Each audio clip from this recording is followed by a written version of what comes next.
Okay, so in this problem we're doing number 1.78 from Young and Freedman, another vector problem. So this one has to do with the bond angle in methane. So it takes some good visualization, and it's an applied problem applied to chemistry in this case.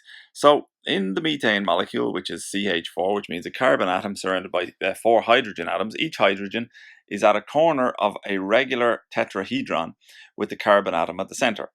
In coordinates for which one of this, no, it doesn't make a whole lot of sense.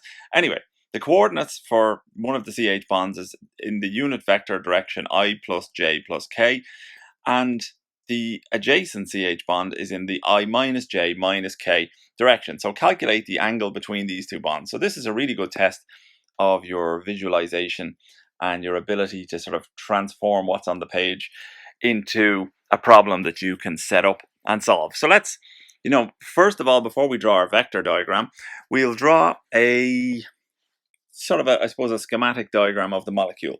So we've got a carbon atom here at the center.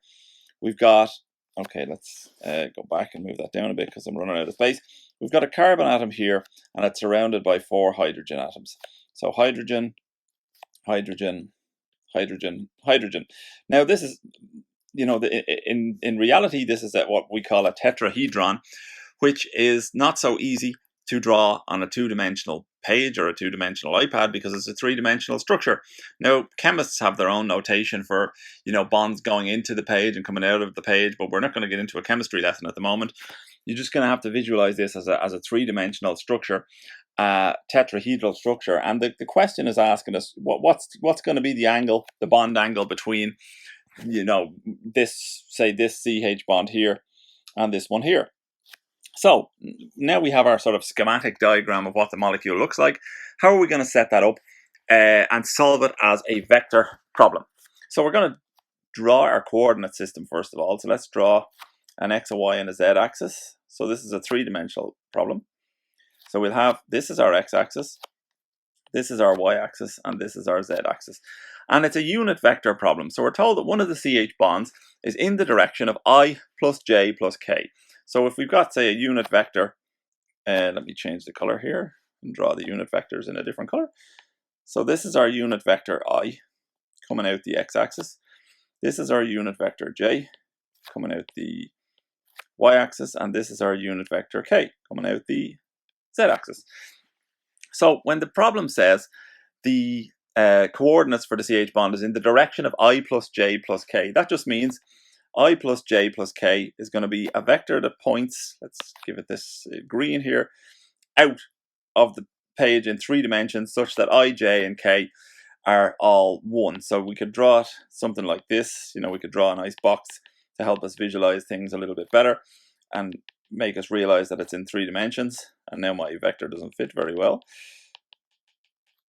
Okay, so that's sort of a 3-dimensional representation. Now I'm gonna rub out my vector because after doing that it doesn't look so good.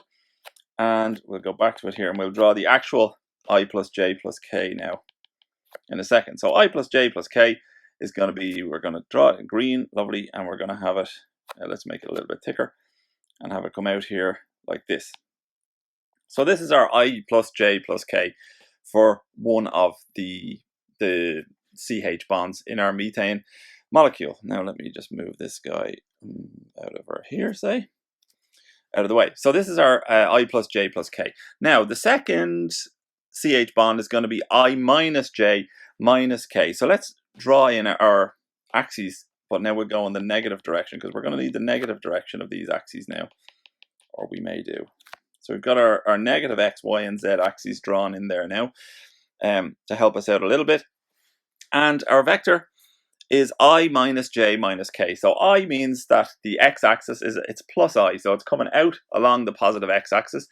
In the direction of j, it's negative. So that means that our vector is going to be sort of down this way in the j direction. And in the k direction, it's also going to be negative. So our vector is going to be positive x, negative y, negative z. Now let's see if we can try and draw that in here in blue. I'm not sure I'll be able to fit another box in to do it, but we're coming out, back, and away. So this is kind of going again, it's into the negative y and z directions, and it forms an angle. So the angle between the green and the blue vector is the one that we're looking for. Let me just put this in slightly thicker so we see what we're looking at here. So now, again, it's very hard to visualize this in 3 dimensions, you know, when we're looking at a 2-dimensional plot here.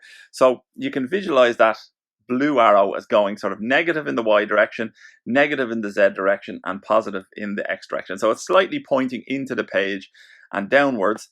And the crux of this problem then is to ask us, what is this angle here between the 2 vectors theta?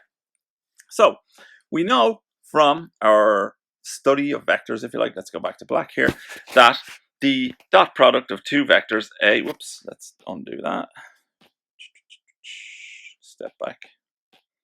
Start again with a more reasonable size pen. So we know that the dot product of 2 vectors, that's A dot B, is going to be equal to AB cosine theta, which is the angle between them.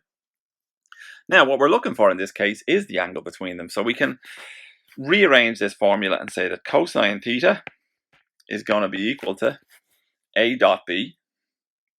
Is that right? Yes, A dot B over AB. So that's what we're going to look at. Now, if you were to do some geometry, you would find out that the length of these, didn't go away. Yes, the length of these vectors here, the green and the blue vector, is going to be equal to the square root of 3. So the length of the green and blue, of green, I should give them better names, but it doesn't really matter. That's going to be equal to the square root of 3. So the body diagonal of a cube, which is what they represent. So we've got one out the I direction, one up the J direction, and one out the Z direction, if you like. The body diagonal of that cube has a length of square root of 3. If it was the face diagonal, it would be square root 2. Body diagonal is root 3. So what does that tell us? Well, we'll find out why that's useful in a moment. So now what we need to do is take the dot product. So what's A dot B? Well, A dot B looks like this. The dot product of 2 vectors. It's the product of the x components. So in this case, the x component is going to be 1 times 1. So both vectors come out the x-axis, 1. So let's write this in. So I'm going to again call this, green vector, and its components. The components of the green vector are I plus j plus k. That k. And the blue vector, again, my naming system is not great. The blue vector is I minus j minus k. Okay, so there are, that's wrong. So there are 3 vectors. So A dot B, we multiply the x components, the y components, and the z components together. And all of these unit vectors have a length of 1. So if we look at the x components, we get 1 times 1. So 1 in the x times 1 in the y gives us 1.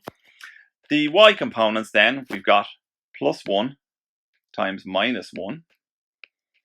And the z component, which is the last thing we need, is 1 again for the green vector times minus 1 for the blue vector. So that gives us 1 minus 1 minus 1, which is in total minus 1. Is that right? Okay, so A dot B here we've worked out to be minus 1. So these are the x components, x. These are the y components of the 2 unit vectors, and these are the z components. Multiply them out, get the dot product. A dot B is equal to minus 1. So now we have what we need for the top half of this equation up here.